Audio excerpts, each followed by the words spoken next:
When I was God, I was the light, I was the void, the morning and night.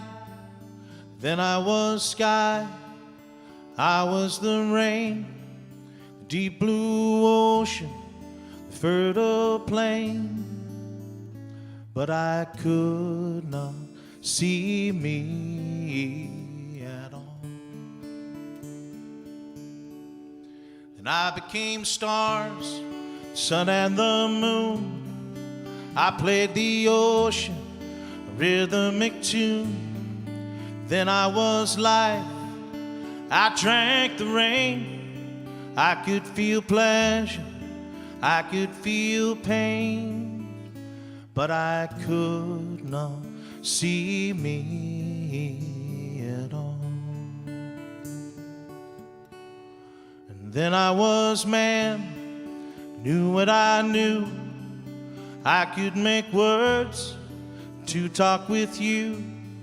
We talked about good, we talked about bad, talked about happy, talked about sad, but we could not explain God at all.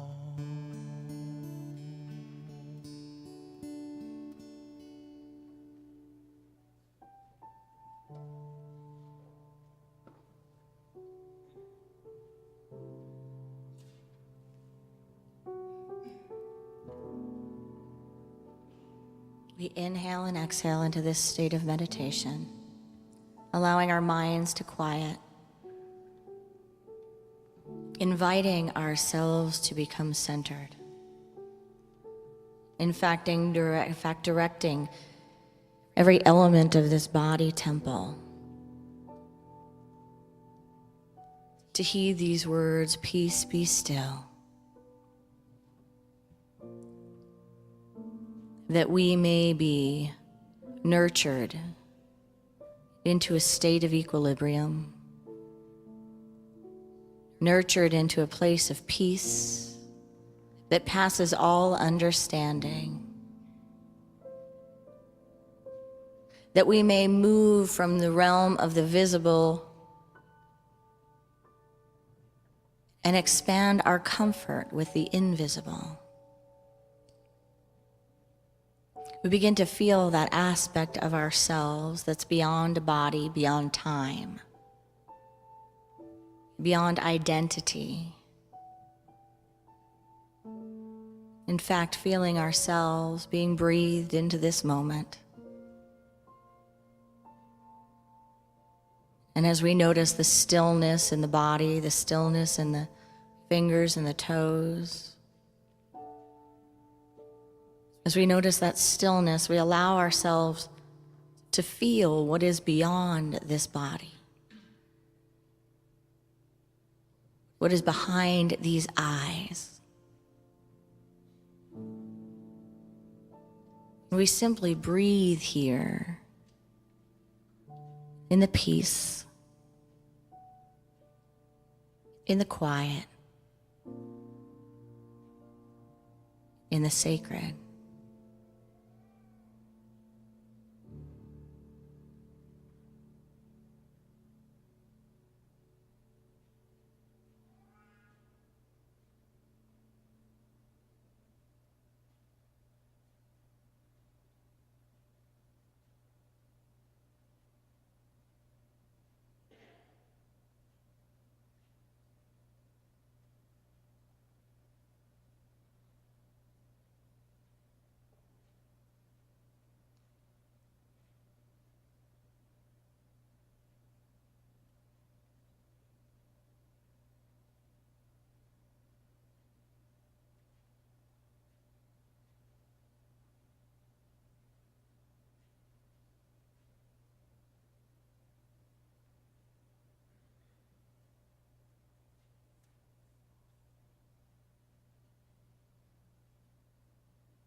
So now I am working, trying to wake up, trying to drink from his loving cup, trying to see past this illusion, trying to be past the confusion.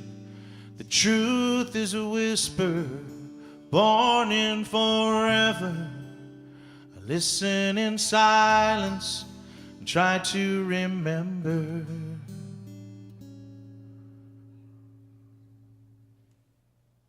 When I was God, when I was God, when I was God, when I was God.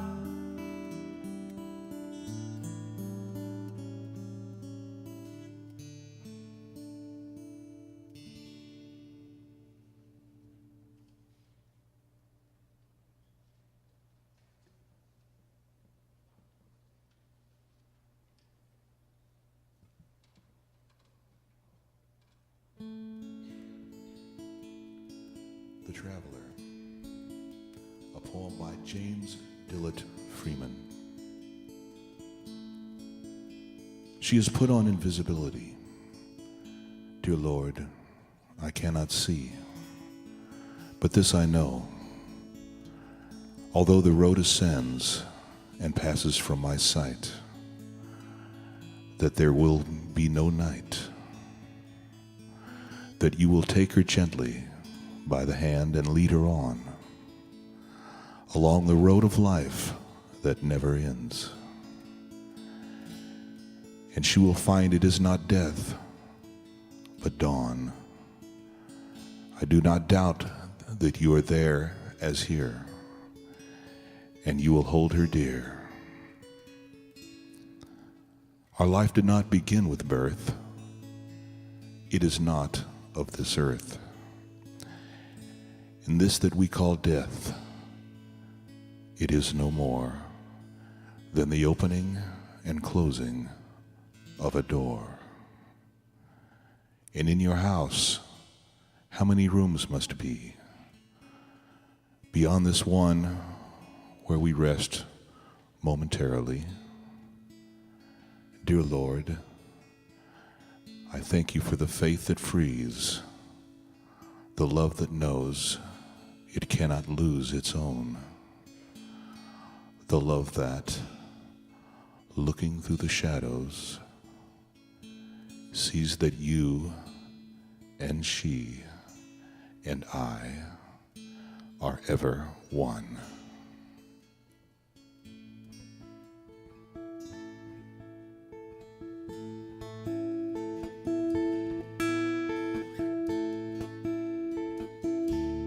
Travel on, great soul, carry on, wise one. May your light unfold as your story's told. You are here and there, your presence lives on everywhere. So we pause, and we know with God you go.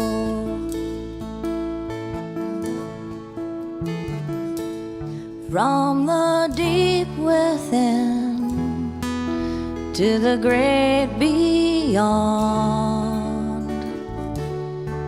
we send a blessing out as we sing this song. For your light will always travel on.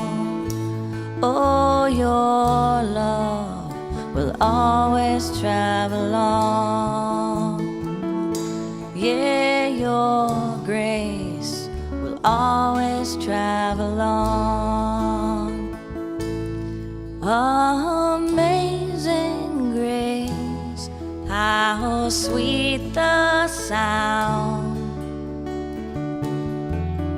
What amazing love one soul can spread around. So lay your burdens down, there's angels all around. I can hear the sound, can you hear the sound? We can hear the sound of love going around.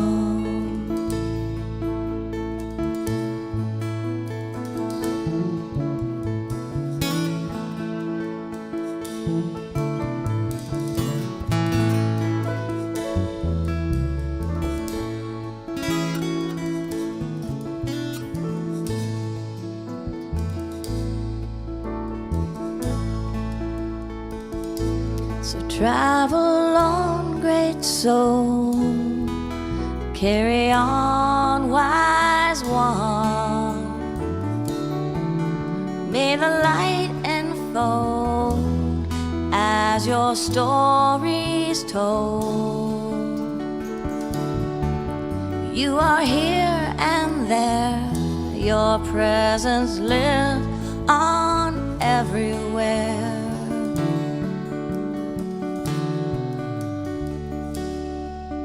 So we pause, and we know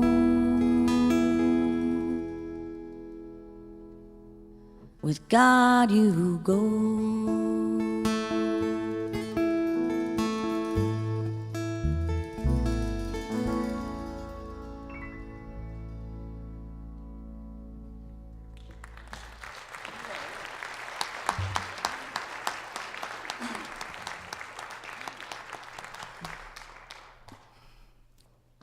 So as you may be feeling today, the topic of today is us beyond these bodies, is human beings in their freedom form once they've passed the flesh form. And for some of us, this is a divine appointment. And we know that when we tune into the universe, this is how it works, no? This is how it works, that right when we're in the midst of something, the gift of it coming to us in a deeper way, arriving at our door, arriving on our Sunday morning, is how that spiritual universe works. So that our hearts can be open, and sometimes feels like broken open over and over again, so that they expand, so that we can fully breathe into our expanded self and fully breathe into the knowing that life is not just this moment that we physically see in front of us, no? That life is, in fact, beyond this moment. If you would be so brave to share by raising your hand or putting your hand on your heart, if there's anyone here that has been touched deeply by someone who's made their transition.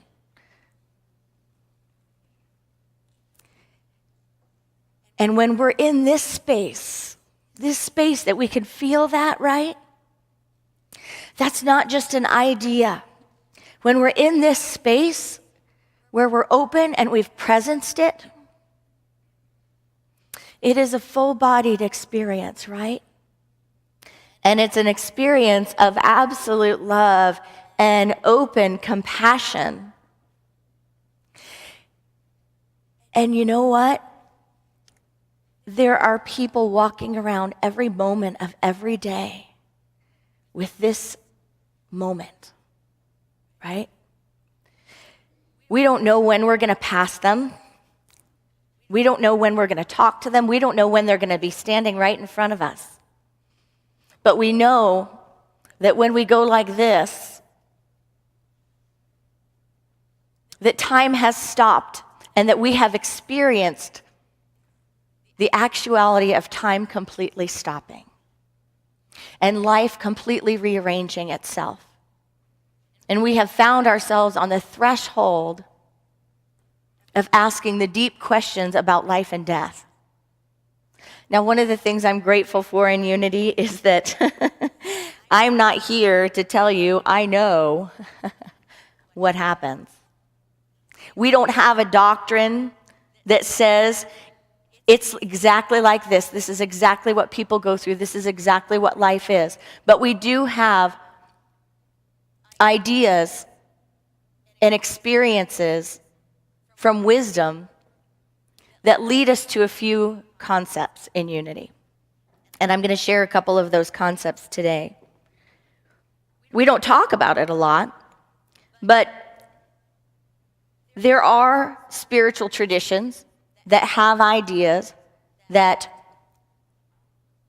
depending on how you lived, that might be how you die. And you might go to a place that is waiting for you, that is either good or bad. And in unity, we don't teach that. We don't teach that there is a heaven or a hell, that there is a physical place that you go to. We teach that just like you can see with the laws of physics and the laws of energy, that energy is not created or destroyed, it only changes form.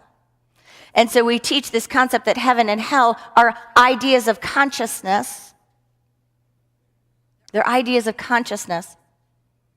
Therefore, we are consciousness. We are these expressions of consciousness. And when we lose these physical bodies, we don't go to a place for a prescription to be filled that says, good job or bad job. I have a cousin that committed suicide many years ago, and I know many of you have had these experiences. And it is,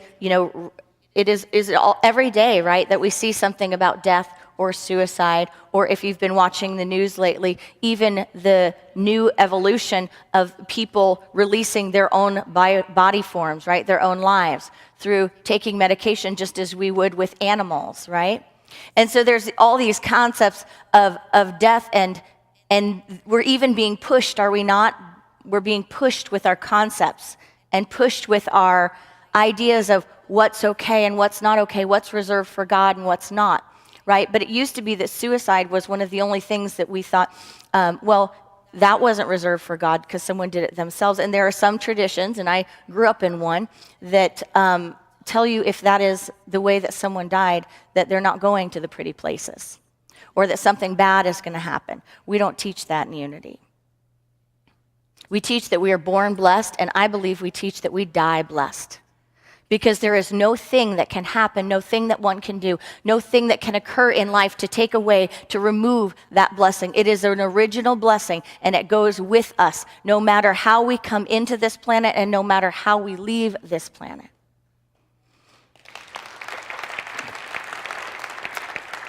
Another thing that we teach in unity is that when we have memorials, we don't give prescriptions on how one is to go. So as in a casket or as in cremation, we don't have an idea about that. That is something that is one concept that people meditate on their own hearts about. But there's not an idea or a teaching that one is supposed to do it one way or the other.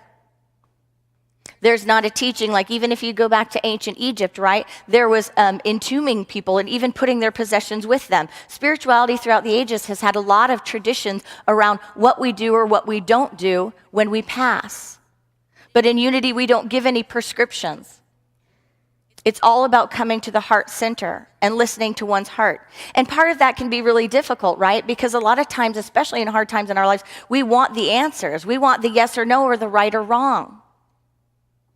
But in unity, we know that life is consciousness, God is consciousness, and we are consciousness. And part of our co-creative ability, part of our co-creative calling, part of our co-creative responsibility is to meditate deeply into all of the questions of our souls and to not latch on to a prescribed answer that may or may not be in alignment with what is. I could stand up here and say that this or that happens after death, but everyone knows that I haven't died yet, right? Right? So then how can we know? And what do we do with that discomfort? I do think that there is a way we can know, to some degree, and that is through listening to each other and leaning on each other. if you would for me, who has had an experience that lets them know beyond a shadow of a doubt that life does not begin with birth and end with death, that in fact it is eternal, if you would.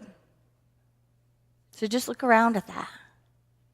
Could anyone tell you anything to take away that knowing and that experience?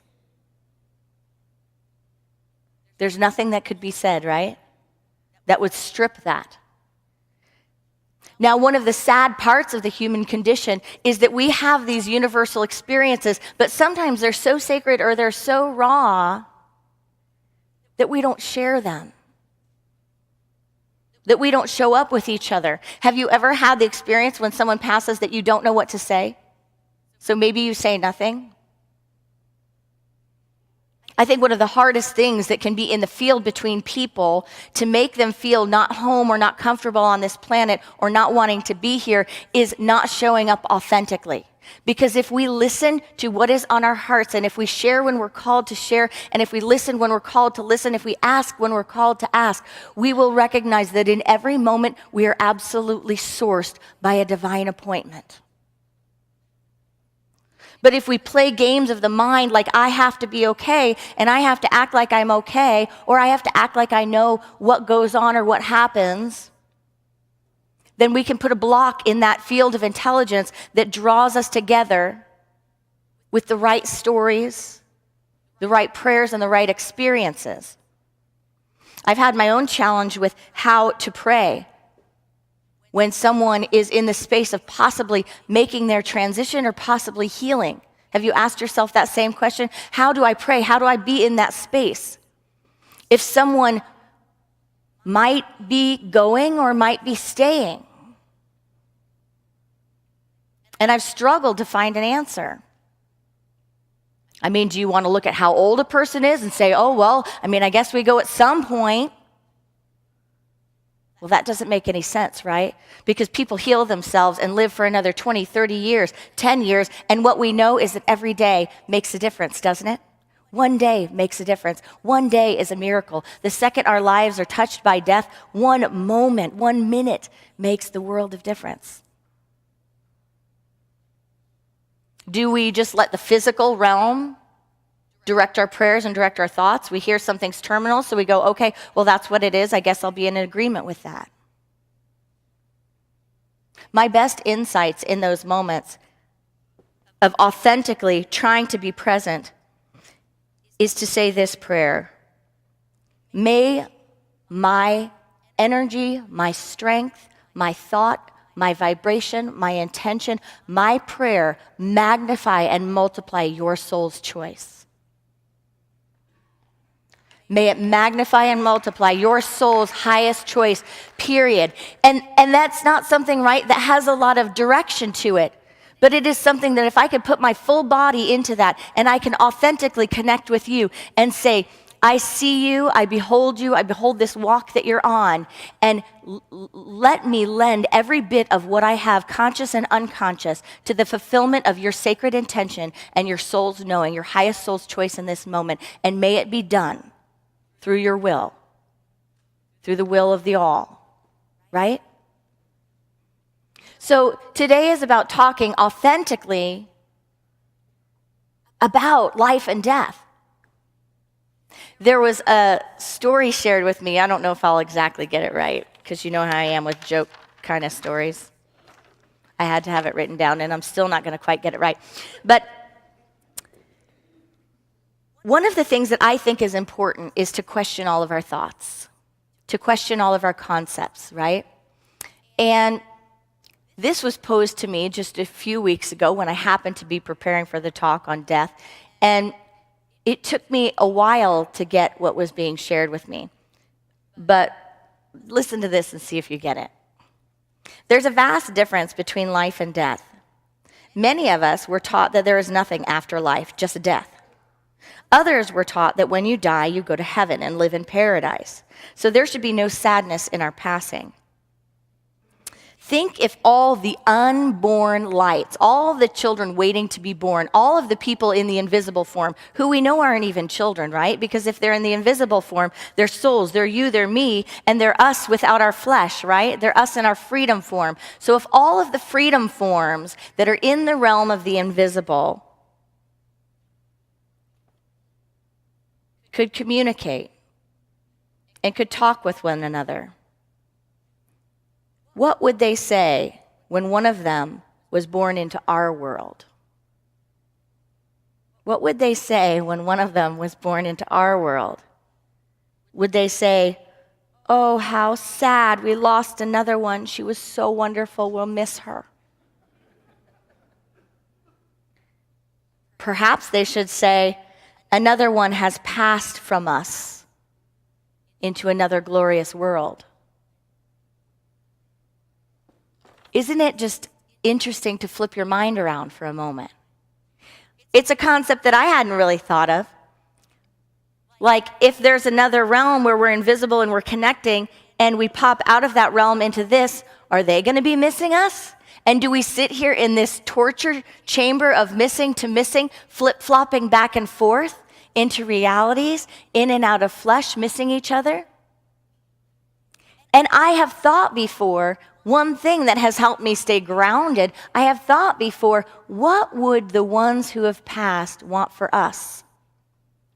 What would the ones who have passed want for us?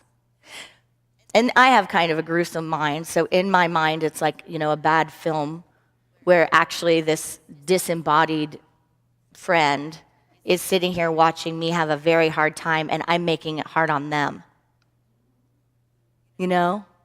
They're sitting there going, "It's okay, I'm still here, I love you, and I'm like torture chamber, right? Which that's part of the process. We cannot criticize any part of the process, right? But that thought that our beloveds that are in the invisible are actually here with us saying, "Peace, love, be still." Like, what are some of the stories that you've heard from people? I have heard the most magnificent stories of people being given insights, being shared visions, being visited by their beloveds, who always bring this news about being in an absolute magnificent state of peace and consciousness. So can we allow those stories to nourish our hearts, so that as we're in this process of presencing life and presencing each other, we can recognize that yes, this is part of life, and yes, we can work with our minds, and yes, we can be absolutely devastated and feel alone and feel like we'd like to change it and turn back time. And yes, we can be angry. And yes, we can know that they're perfectly fine. And yes, we can pray and know that they have their freedom form. And yes, that we can continue talking to them. And yes, that we can take all of these things that might contradict each other and let them be.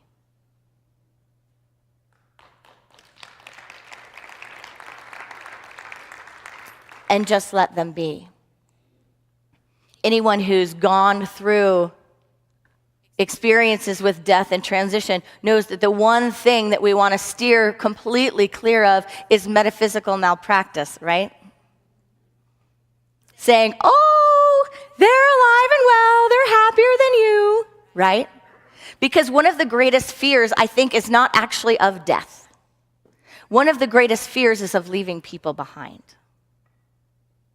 One of the greatest fears is of leaving people behind, and the concern for the well-being of each other.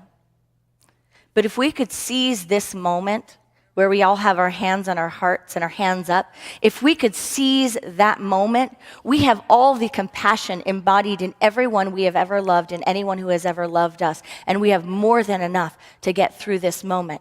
And those tears that go beyond sadness, that the emotions that go beyond what we think we call it, right? The joy that's beyond happiness. It's not a happy joy. It's not a la-la joy, but it's the joy that is deeper than happiness, and the tears that are deeper and more profound than sadness, right? They're an experience of connection, an experience of being cared for, an experience of it's all okay even when it's not okay. If we can stay present and show up for each other, if we can stay present to the possibilities, there's more than enough to cradle us through every experience of life and of death. In Unity, we teach that you enter your freedom form. But in our culture, it seems that we've lost some traditions and some practices that bring us comfort. Other cultures have ideas about, an honorable death, ideas about how to presence it, how to sit together, prescriptions say, right, for how to be with it. Sometimes I think in our culture we've lost a bit of that. And what can end up happening is people feel alone. So let's begin sharing our experiences.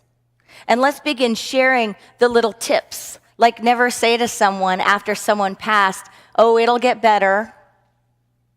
But can we just get through all of that discomfort and be with each other? Oh, they're in their freedom form. Oh, they're feeling perfect now, unless that's what comes to us. But can we be with the discomfort and be with each other and recognize that in the discomfort together, we move through the suffering? Because I don't think we're here all to presence these energies alone. In fact, I think that death is an initiation. It's a spiritual initiation into a field of consciousness, a realm of feeling that is universal, that is so universal, so universal. And in the moment it's universal, it is as unique and specific as anything else can be. It is in one breath, completely understandable, completely known on the human journey, known. People have gone through it. They know what each other have gone through. And on the same note, it is something that no one could ever perceive or conceive or ideate what another goes through, right? So it is something that is completely unique and completely universal. So let's not fear these conversations. I invite us this week to contemplate life and contemplate death.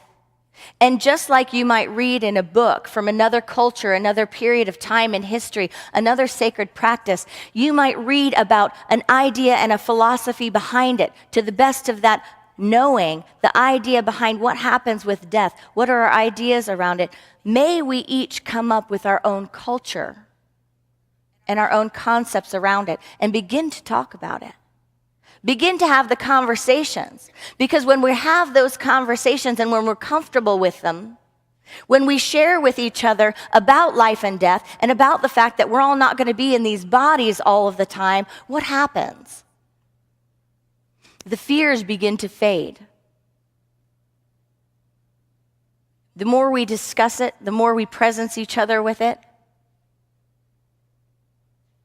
the less intense it becomes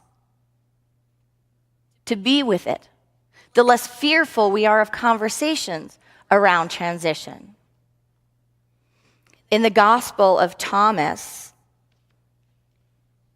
which is not found in the basic scriptures, the disciples asked Jesus, "Tell us about our end. What will it be?" Jesus replied, "Have you found the beginning so that you now seek the end? The place of the beginning will be the place of the end. Blessed is anyone who will stand up in the beginning and thereby know the end and never die." There are teachings from the master teacher that show us that there is more to each moment, that in fact this idea of an end is an illusion. It's not the most common ideas we see in religion or in spiritual practice, but the concept that the end is not even an end, that it is another beginning, is how we in Unity got the word transition. Because we are transitioning into what is next. We are transitioning out of the earth suit and into the freedom form. And all of life is a transition, is it not? I share with you the Hindu prayer for peace, and I invite you to just take a moment, to take this moment for whatever is on your heart, whatever is up for healing, loving. There are people in our congregation right now, in our community and in your family, who are losing loved ones in their physical form, losing their physical presence. So let us send them light. There are people in your life who have lost loved ones in their physical form, in their earth suit. Let us set a healing vibration. There are people right here who have lost a loved one that may have even been long, long ago. But it's just like it was yesterday. So let us be right here, presencing and honoring with each inhale and exhale the beauty of life in its physical form, the majesty of making a connection, of falling in love with another being on this planet, of sharing life in our earth suits. And let us hold a knowing that there is a consciousness here, strong enough, faith-filled enough, hope-filled enough, to nourish us through every initiation rite on the human journey. And let us know this bit from the Hindu prayer for peace. O God, lead us from the unreal to the real. O God, lead us from darkness to light. O God, lead us from death to immortality. And so it is.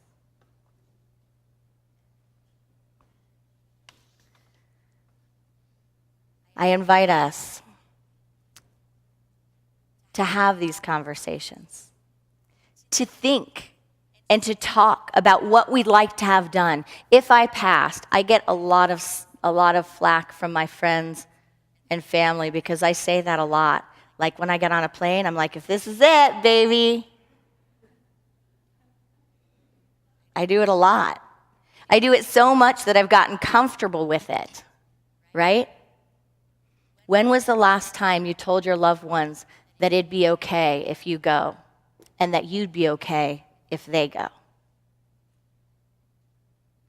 It's an intention we can have to go at the same time as someone that we want to. And we can even start that practice, right? We can even start holding an intention like that. And it's also a possibility that we will move through the veil in a moment unknown to us. So are we having those conversations? Because one of the hardest things about life and death is that people sometimes hold on because they need to hear the words, it's okay if you go now. It's okay if you go now. It's okay if you go now. So let us begin practicing having that invisible connection while we're all still in the physical form. And let us begin having the conversation knowing that it's coming at some point. And how do we want to be ready for it? In the book, The Untethered Soul, we had a lot of great chapters, and there was one on death, and it was just too much to put into a series. But I want to share a couple of bits with you. Michael Singer from The Untethered Soul said this, "It is truly a great cosmic paradox that one of the best teachers in all of life turns out to be death. No person or situation could ever teach you as much as death has to teach you. While someone could tell you that you are not your body, death shows you. He goes on to say, are you going to wait until that last moment to let death be your teacher? Namaste. So do you believe that life is a series of divine appointments? Do you believe that you are more cared for than you could even imagine? This talk on death was supposed to be last Sunday or the Sunday before.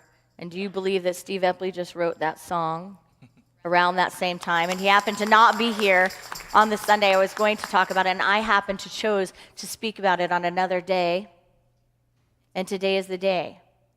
So if today was the day for you, and something happened within you today, if something happened within you today, and today was the day for you, then I invite you to accept that this was a gift from whoever is loving you. This is a gift from whoever is loving you that comes into the field of all of us and guides us to our divine appointments. And I want to honor Alan, whose mother just made her transition, and she planned this perfect day for you. And I would like us all, in honor of Alan's mother, to say, hi, Mom, because we know she's right here. Can we say it together? Hi, Mom. And I invite you to take a deep breath in, and if you would join me and place your hand on your heart and say hi to whoever it is or whoever they are that are in your freedom form. And I invite you to really shout it out. I'm not going to be shy here. Are you ready? We're going to say it out loud together. I rarely put you all on the spot because it's not my style, but just think about all the other ministers that make you hug and touch each other's heads and all that stuff, right? I'm doing it today. So we're going to say hi, and then we're going to say out their names. And we're not going to be shy about it because we're going to know they see us and they can hear us, and we're going to know we're all together. Are you ready? Together. Hi, Chris. And so it is. Amen.